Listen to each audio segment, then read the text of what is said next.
अब हम पढ़ेंगे वाक्य।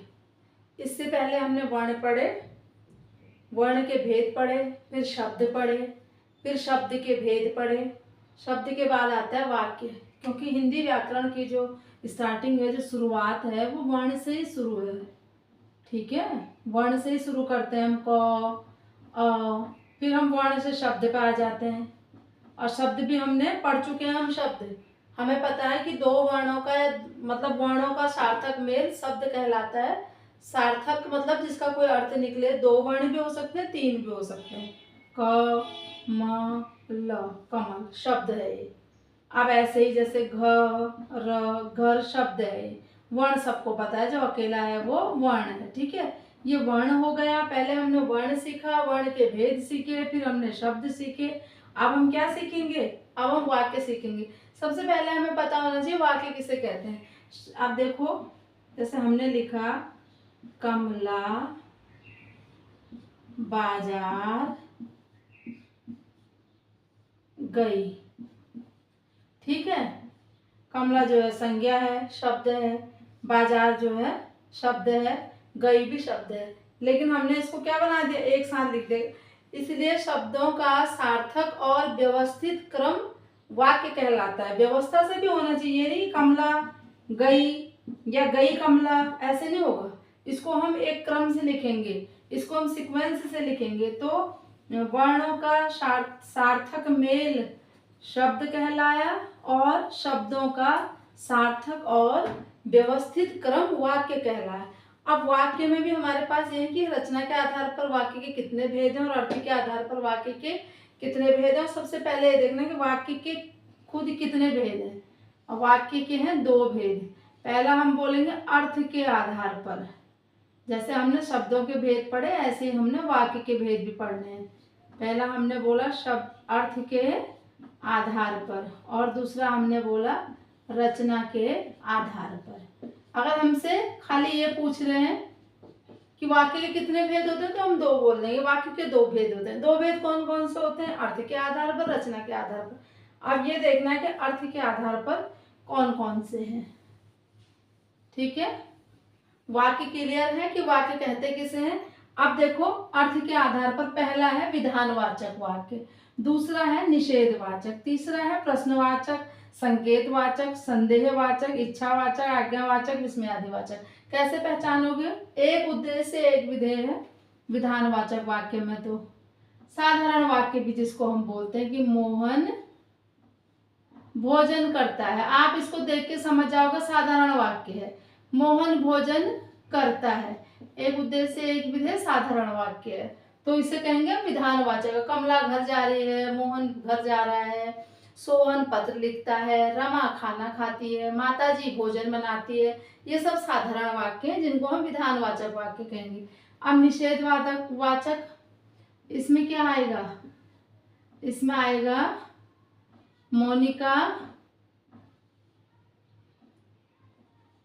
घर नहीं गई। ठीक है, मोनिका घर नहीं गई, या वह भोजन नहीं कर रहा है। जिसमें नहीं होगा, जिसमें निषेध होगा, ठीक है, उसमें वो कौन सा होगा? निषेधात्मक शब्द से ही पता चल रहा है। निषेध माने मना, जैसे लिखा रहता है कि प्रवेश निषेध है, वहां जाना मना है। तो जिसमें नहीं होगा उसमें निषेधवाचक वाक्य। तीसरा होगा प्रश्नवाचक। आप देखो, क्या मोनिका बाजार गई? इसमें प्रश्न है, क्या मोनिका बाजार गई?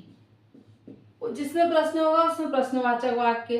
अब जिसमें संकेत होगा, संकेत का मतलब ऐसे इशारा होता है, लेकिन ऐसा नहीं कि इधर आ जाओ, वहां वो वाला नहीं है संकेत का मतलब। इसका है कि पहले वाली क्रिया पर दूसरे का पर डिपेंड होना।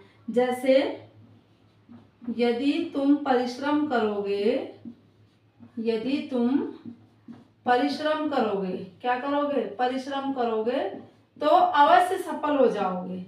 इसे कहते हैं संकेतवाचक। अवश्य सफल हो जाओगे। एक पर दूसरा डिपेंड होता है इसमें, एक क्रिया पर दूसरी। ऐसे भी बोल सकते हैं हम, जिसकी लाठी उसकी भैंस, उसको भी हम किसको में रख सकते हैं? संकेतवाचक में। संदेहवाचक जैसा नाम है, शायद आज बारिश हो, शायद आज ममता आ जाए, शायद वह बाजार चला जाए, शायद उसकी जॉब लग जाए, जिसमें कंफर्म नहीं है, ठीक है, संदेह है। उसके बाद है इच्छावाचक, नाम से पता चल रहा है कि दीर्घायु रहो, आपकी यात्रा मंगल में हो, हमारी इच्छा है उसके प्रति, जिसमें हम अपनी कोई इच्छा रख रहे हैं उसको हम इच्छावाचक कह देते हैं। फिर है सातवां आज्ञावाचक, दरवाजा बंद करो, बाहर मत घूमो, ठीक है, और जो है तुम उठो और सीधे घर जाओ, मेज से मेरी पुस्तक उठाकर लाओ, जिसमें हम आज्ञा दे रहे हैं उसको हम बोलेंगे आज्ञावाचक। अब विस्मयादिवाचक होगा, जिसमें हमें आश्चर्य हो रहा है या घृणा हो रही है, हम बोल रहे हैं छी कितना बुरा है, या वाह तुमने इतना अच्छा खेला, अच्छा तुम आ गए, जिसमें हमें आश्चर्य प्रकट हो रहा है, ऐसे विस्मय हो रहा है, उसको हम विस्मयादिवाचक वाक्य कहेंगे। तो ये हो गए अर्थ के आधार पर वाक्य के 8 भेद। कितने हो गए अर्थ के आधार पर वाक्य के? 8 भेद, जो बहुत ही आसान है, बहुत ही सरल है। विधानवाचक में एक उद्देश्य एक विधेय, साधारण निषेधात्मक में जो नेगेटिव सेंटेंस बनेंगे, प्रश्नवाचक में प्रश्न पूछा जाएगा, संकेत में एक क्रिया दूसरे पर डिपेंड, जैसे यदि तुम परिश्रम करोगे तो अवश्य पास हो जाओगे, यदि बारिश समय पर हो जाती तो फसल अच्छी होती। ऐसे ही जो है संदेह हो गया, शायद आज बारिश हो, शायद आज माता जी घर आ जाए, कुछ भी जिसमें हमें कंफर्म नहीं है। और संदेहवाचक में वो जो कंफर्म नहीं है वो है। उसके बाद इच्छावाचक है कि दीर्घायु रहो, आपकी यात्रा मंगलमय हो। उसके बाद आज्ञा है कि पुस्तक इधर लाओ, सीधे घर जाओ। उसके बाद विस्मयादिवाचक है कि जिसमें हमें आश्चर्य या विस्मय हो रहा है। ये होते हैं अर्थ के आधार पर। कितने भेद हो गए? अर्थ के आधार पर वाक्य के 8 भेद। कितने हो गए? 8 भेद हो गए अर्थ के आधार पर। 8 भेद, बहुत ही आसान है। धन्यवाद।